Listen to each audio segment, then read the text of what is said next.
When we talk about hard but worth it, the whole name of this podcast, we're talking about intrinsic motivation. That's the worth it that changes all the hard from punishment to sacrifice. But one of the keys is you got to get the hard in the right spot and you have to get the worth it in the right spot. And to do that, you got to get good at hard.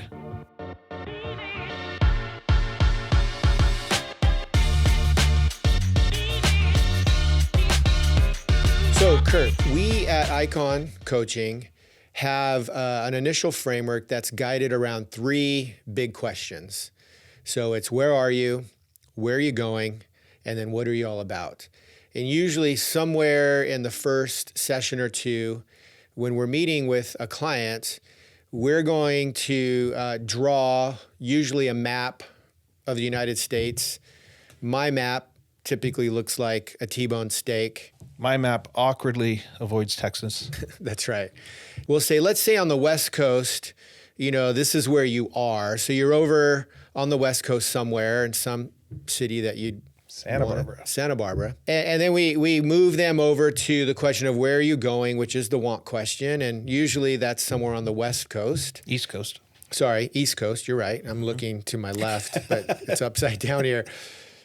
New York, it's a great place. So we go, hey, you want to go to New York. And then we recognize, okay, there's a route that's going to get us there. Depending on whoever you are, that's the vehicle. So you might be going off-roading or so that's our third question, highway. Right? That's the third question. What are you all about? Somewhere along the journey, and what I usually do, I don't know if you do this too, but I'll draw mountains somewhere in the middle between the West Coast and the East Coast, which would be like the Colorado Rockies. So somewhere along the way, you're going to go through this mountain range, we would say is the hard.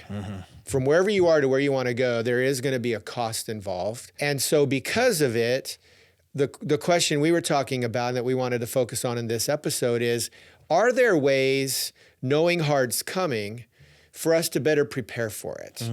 We can't avoid it. You can't really go around it. There is something that's achieved by going through the hard. I think some of us would agree that the character in us is forged through the hard that allows us, when we get to where we want to go, to actually carry the thing waiting for us.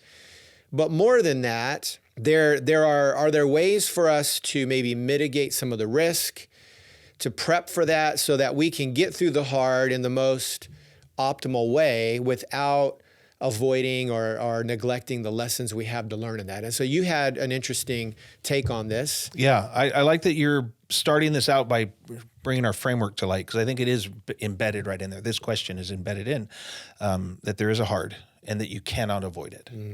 We like to say there is no easy button in life, at least not if you're on the adventure of life.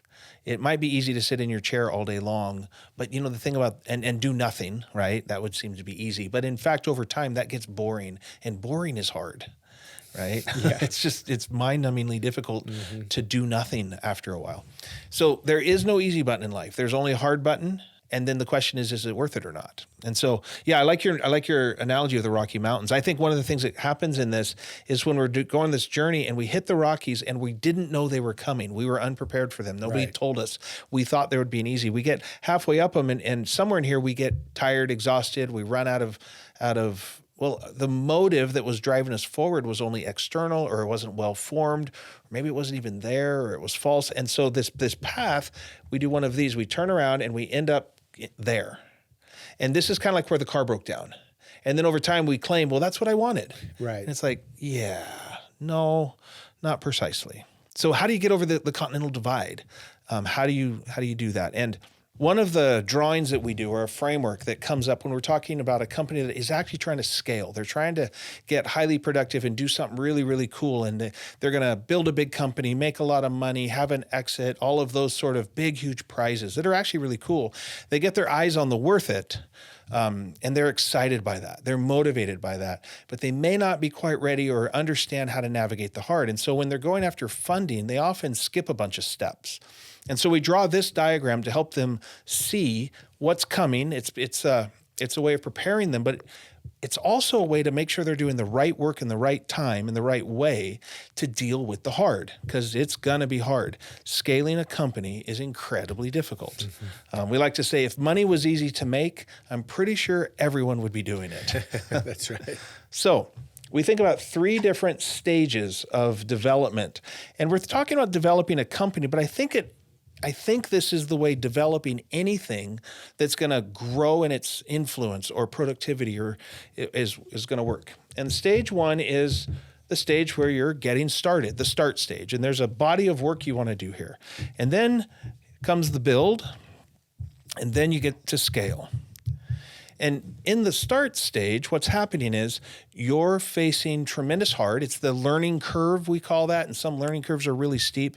But in the journey metaphor and the idea of trying to figure something out, we just draw it like this. It's just a mess. Like, there's not a lot of effectiveness or efficiency going on. You're experimenting on things, you're trying this, trying that, and the results kind of suck. But if you're doing this well, you're actually beginning to exclude and eliminate and subtract all the things that don't work. And over time, you start to learn something about what you're doing. And some things, you get these little glimmers of hope, like that worked. Let's do that again. And then you figure it out. And this journey that's a mess to start with starts to come into some sort of meaningful order. And you can see that there's this focusing going on. Mm-hmm. You're drawing your behavior is starting to go, it's right there. And this is the build. This is when you actually want to start building your team, when you want to start building the infrastructure around the idea. If you start building infrastructure here, well, around what? Like, it's just a mess, right? So somewhere in here in a company, you start to get this focus, and there's a launch point. We often talk about this point is the point at which you can predict sales. If I market it this way, if I talk to customers this way, I get enough of a positive response, enough of the time, and I can calculate it. Yeah, so you're saying I can run. Sales may be happening somewhere over in here. Obviously, there are customers. Yeah. But you're starting to get more to a predictable, formulaic, type of. I now know that if I run this ad in this way, exactly, or if I go to this conference and show up on this conference room or in this convention floor, we're going to get a result from it. Mm-hmm. So at this point, you can start pouring resources on it. And that's the point at which you start to get this growth that scales. All right, so the 3 stages of anything. You got to be in the start, the build, and the scale. Now, what you want to do is push as much of your hard, we'll say, into the start phase. But you want to push as few of your resources into that phase. So in this part of the journey, you're not doing things that are scalable. It's very pedestrian. It's very analog, for instance. You're not spending very much money. So you might be spending, we'll call it cents here.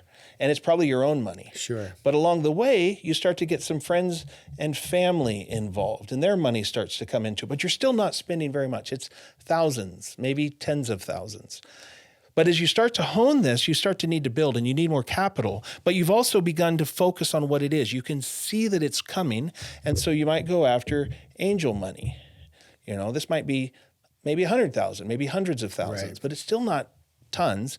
And somewhere around here where you can start to predict sales and you need to start pouring cash on it, you go after venture capital, the millions of dollars, and then you can scale something. And then you have series 1, series 2, series 3 as you start to keep raising. Sure. And then maybe you get the big exit and you get all the money and you're a millionaire now, and that's amazing. Okay, so here's the worth it. This is what makes it worth it for this person.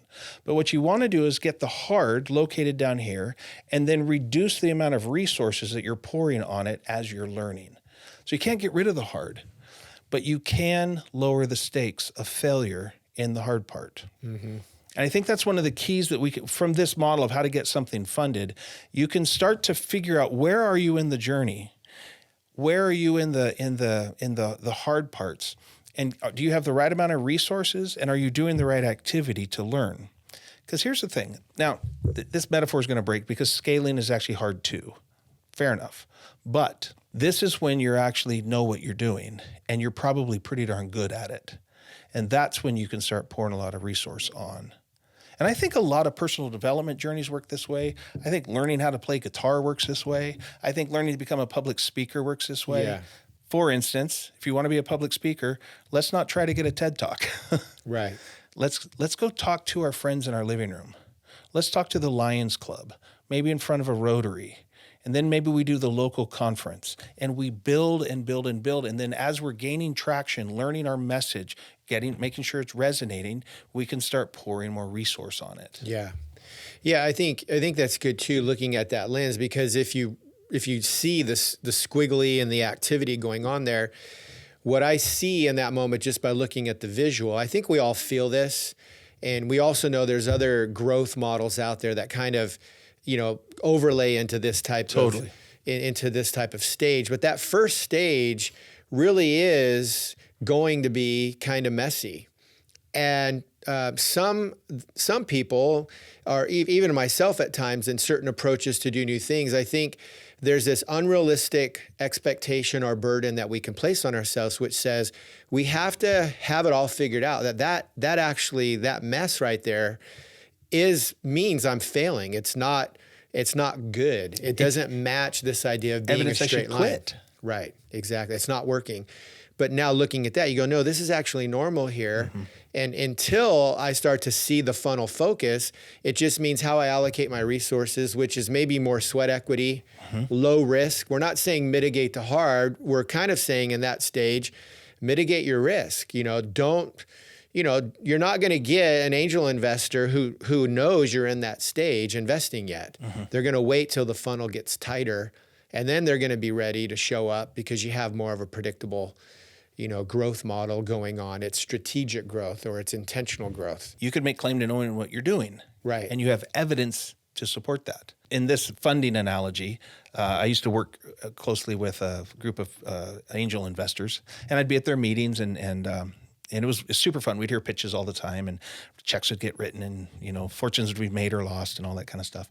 But we had one investor there who had been through this before. He had built a software company and exited, and these people would come in and they'd be pitching, and they're claiming to be here, but they have no customers. Right. They've not put their plan or product in front of a live customer. They have this big idea, but they haven't done this work yet. And they're here asking for $500,000 to build the software. And he knew that they were out of alignment. And so he'd say, what would you do with $10,000?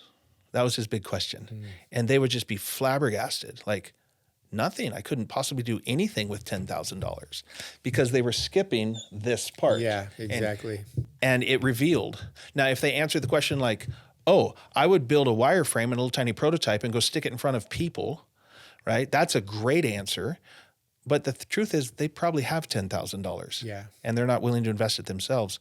So he was saying he would just be, I'm out because you haven't done this yet and you're already asking me for all of my money. Well, and I think someone who's an angel investor has gone through the journey, the struggle.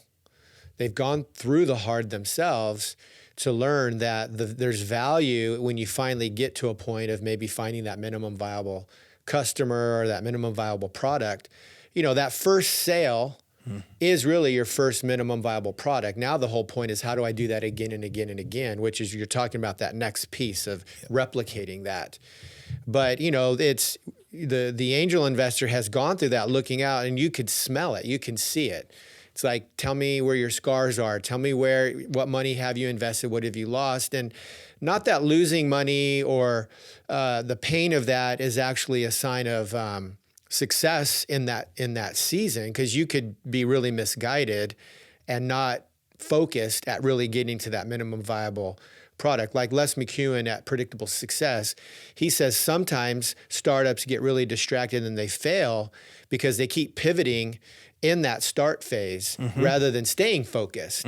And they keep misdirecting, the funding they have, the coins from underneath the couch, mom and dad's money But the whole point in that is to focus on one thing and get as soon as possible to replacing your capital that you have with customer paying capital and seeing those two overlap. Yeah. The minute you're there, then you can start to build and scale and ask some of those other questions. Yep. Yeah. The pivot, like Les points out, that they get lost in the pivot because they think pivoting is entrepreneurship. Right. And in the philosophy where we get this pivot, the question is, should I pivot or should I persevere? Right. That's the question. And everybody's like, pivot, pivot, pivot, pivot. And it's like, no. It's pivot or persevere. Yeah. And you got to figure out which to do. And you need to be able to do both. Pivoting is fantastic, but yeah.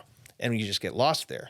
Okay. So I think if we laid this out on any personal development or skill development or relationship development, anything that we're trying to accomplish in life that's going to call us into our intrinsic motivation, it's going to follow a similar pattern. The resource might not be money. Here we're talking about how to fund and it's money, but it's the resources that we have. And there are people who will come, they want to skip this spot, right? And they want to jump to impressive. They want to jump to the thing that they've seen that is impressive. And we were a group of guys. We went over to this river to go rafting a couple of years ago, and we rafted down the river. And that was great. At the end of the day, we stopped at this place that's really well developed. It's a beautiful straw bale constructed kind of oasis on the side of the river, and they have hearth baked pizzas and bands play, and they make great coffee and beer and wine. It's a wonderful place to end the day. And we're sitting there, and a couple of us knew the owner, and so he came by and was talking to us, and he tells us this story. He says, we're commenting on how great, what a great job you've done here. Really appreciate it and valuing his work. And he says, this young 30-year-old was in the other day and they said, man, I really love what you've done here. I really want to own a place like this. And he said, I looked at her and I said, yeah, then by when? And she goes, well, soon. And he says, well, then you're 10 years too late because you needed to start 10 years ago. And many of us have watched that place grow up over time. And 10 years ago, it wasn't anywhere near as impressive as it is today. Right. And it developed over time. He figured it out over time. And today, it's impressive. He's got the prize. But we remembered this, and she didn't know anything about that. She says, I want this today. And it's like, you can't have that today. Yeah, for sure. So another image that we use to describe this idea that you can't get rid of the hard, but you can mitigate the risks by lowering the consequences, lowering the stakes, and making sure your resource allocation is correct, is we talk about think big, think small. And a lot of people who are entrepreneurs or carry that energy are really, really good at thinking big. They're visionary and they can see the future and it's as if it's already happened, right? They want it now, right? That kind of thing. And so they're big thinkers and they're good at that. They can see this far out place. Maybe it's 5-10 years from now. It's like that story I was just telling. But there's a timeline involved that comes all the way back to the now. And what we have to do to be able to go on any journey and mitigate the challenges of all the hard work it's going to take is we have to also be able to do small think. And for many of us, that's the hardest part. We're so good at this that we forget that we have to think small. And you've heard the phrase, and I've probably said it on this podcast before, people will say the first step's always the hardest. I'm like, that's entirely backwards. The first step is literally the easiest. If it's the hardest, it's only hard because you made it way too big. Sure.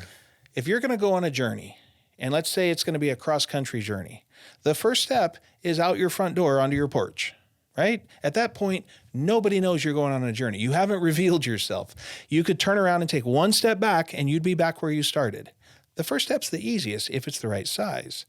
The problem with a step that small, which is the small think, the problem is it's just not impressive, and nobody knows you did it. Mm-hmm. And most people want to be impressive. So what we like to do is say, all right, here's your big think. Now we need to think small. And how small do you have to think? Well, it depends. And it depends on what we call your activatable resources, which are your time, your money, and your attention. How much time, money, and attention do you have? And you kind of figure it out. I've got, let's say, 10 hours a month, and I have $5,000. Now, attention's a little bit hard to actually measure, but if you think about where your attention is focused and how are you going to get some of it back, you might say, I have a little. All right, those are my activatable resources. Then what you do is you go cut your big thing in half and you think about what that would look like. And does this step fit inside your activatable resources? If not, cut it in half again and ask the same question. Whatever that step is, can you do it with these? Probably not. And you keep doing this until you get all the way down here and you get a step that's this big, but you can do it with those resources. Now, the cool thing about that is you don't have to ask permission. You already have everything you need. Yeah. And in taking that step, It's actually pretty easy, but you learn things and you reload your activatable resources. You discover more. And in time, you start taking bigger and bigger steps. If you can think big and think small simultaneously, you can design something that captures the worth it and helps you know that this is where I want to get, and this is your intrinsic motivation that's pulling you forward.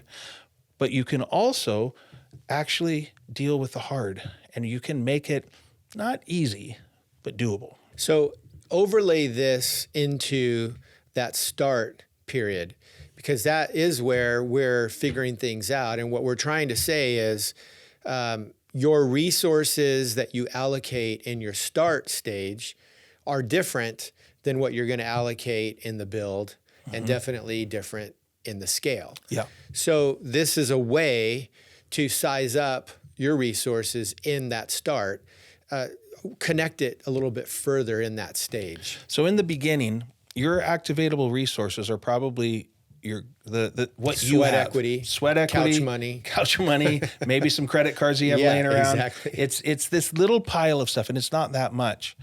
But you look at it and you're like, okay, what can I do with this? And you start running micro experiments. Does this work? Does this work? Does this work? And as you start to run micro experiments and you start to get some early stage evidence that we're going an interesting direction, you might realize, oh, I could actually sell my motorcycle and get another 15 grand to throw at this thing. Because as you start to get these micro results, your courage increases. The idea that this big thing could actually happen Momentum increases. starts to build, Yeah, it's activating and it's connecting to motive. And so, the beginning things are messy. A lot of what we do there doesn't work, but it also doesn't cost us very much. Yeah, and you're collecting data.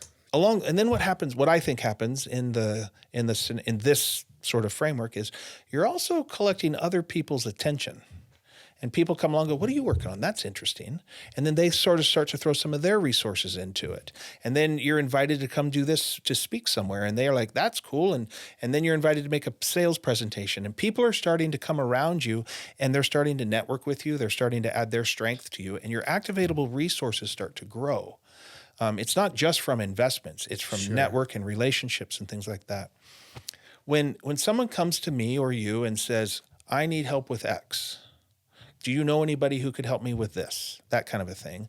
One of the things that everybody does is you kind of size them up and you say, are you at a spot where I'm willing to spend some of my social capital, some of the trust I've earned in the community to make that introduction? And if the answer is no, you don't get access to my activatable resources. But if the answer is yes, I'm like, yeah, I'm in. Let me help. Yeah. And that happens all the time. But you have to have done a bunch of small steps first. If you come to me and you say, I'm ready to take this big step, I haven't done any of the work on my own, but I believe my idea is that good. Will you write me a check, open your network, mentor me? Yeah, for sure. The answer is like, nah.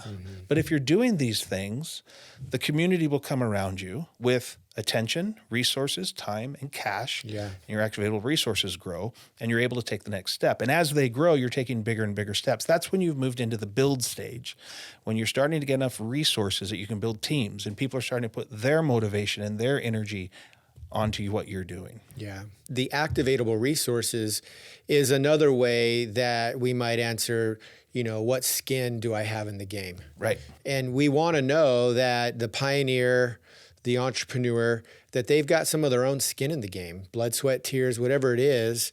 And if you're doing it with partners too, I think it's important to ask the question, what activatable resources are we going to need during this stage, and what do we all bring to the table? And really getting on the same page with that too, because when you start up with 2 or 3 co-founders that are excited about a big idea, everyone says they're all in. But what I've learned is everyone's all in is different. Yeah. And it's literally different based on the time, the money, and the attention they're willing to give to it. Yep. So someone's all in might be, well, I've really only got 5 hours a week that I can give to it because I'm still more committed to these things than I am that. Someone else at the same level is saying, well, I'm thinking my all in is 40 hours a week. It's above and beyond what I'm doing, and it's whatever it takes. Well, at some point you can end up with a really big impasse on that too. But yeah. I like the idea. It's you're coming to the table going, hey, what am I going to bring to this? I'm going to recognize that what I invest or the resources I put into the start phase, they're going to be a different risk, but for a meaningful, valuable purpose that gets me focused, that moves me to the next stage of build, where then I can start to hopefully access more resources beyond my activatable resources, but pull other people in. And so because of that, we can start pushing into that stage of build. Yeah. And taking bigger steps. Taking bigger steps, Yeah. correct. And at some point it goes beyond just our personal activatable resources. Like that's how it has to if you're building a company. Right. And you start thinking about the collective or community or the company's activatable resources. And that's when you can start taking these bigger steps and really building this thing out. And the risk, though, has been sized up. So while it's bigger dollars, maybe more time and more attention, the risk is now mitigated in a way because you've been able to prove it. Yeah, I think the big idea the big idea that sits in this for me is there's really no way to get rid of the hard. The hard is actually part of what makes it worth it. But if you get the hard in the wrong spot, if you worked with a client a number of years ago, and for him the hard was the point. Like if it wasn't hard, it wasn't right. And he never let anything get easy. And so easy solutions would come along and he'd have to invent it himself, start from scratch, call it, like tell him that's stupid, whatever. And he just kept hard after hard after hard. And he wasn't learning how to take big leaping steps. So he never scaled. And recently he signed up with this, a new partner, and they just have it all built out, and he's just having to accept that they've already figured this thing out and he's ready for these huge steps. So his activatable resource is about to grow a lot. It doesn't have to stay hard, but it's the idea of mastery, right? When you watch a master do something, it's not hard for them anymore. It used to be, but it's going to be hard for you if you get started. They make it look easy. Yeah. And so I think what we want to do is get the hard in the right spot, the early stages. We want to mitigate the resources that we're putting into it. We want to limit the resources, constrict it, restrain it, not get out ahead of ourselves, because we want to make sure that the failures that we're having are things we can learn from, not die from. The thing you want to avoid is the epic fail. But all the little failures along the way are the data you're actually trying to collect. It's what you're paying for. When we talk about hard but worth it, the whole name of this podcast, we're talking about intrinsic motivation. That's the worth it. That's the thing you said in the beginning that changes all the hard from punishment to sacrifice.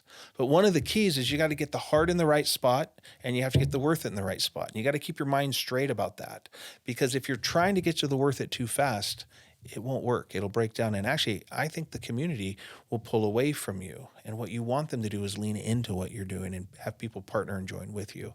And to do that, you got to get good at hard. You got to keep your eye on worth it, and you got to keep them in the right spot.